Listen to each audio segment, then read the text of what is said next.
Hi, I am Anne, your virtual success advocate from ZAPTEST.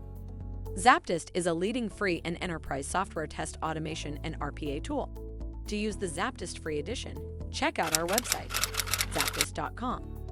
No system is perfect, and unit testing methods are no exception. Industry professionals disagree on the importance of unit testing because some notable limitations are associated with the process of unit testing. 1. Requires more code.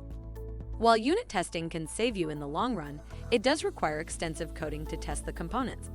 Therefore, one unit testing best practice is to have at least 3 unit tests to ensure you always have a tiebreaker. 2. Does not address every situation. Unit testing isn't ideal for every possibility, especially testing a UI interface. It also cannot possibly catch every error because it is impossible to predict every potential situation. 3. Makes change difficult.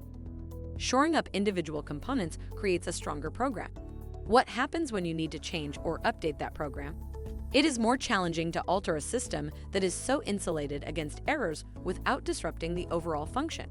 If by now you have any inquiries or are considering learning more about ZAPTEST, drop a message on the website at the red widget, and we would be pleased to help you along the way. Make sure to comment and share this video with your peers and colleagues. By seeing your interest, we'd be making more videos like this, making hard topics easily digestible. Thank you for watching. Make sure to read the article linked in the description.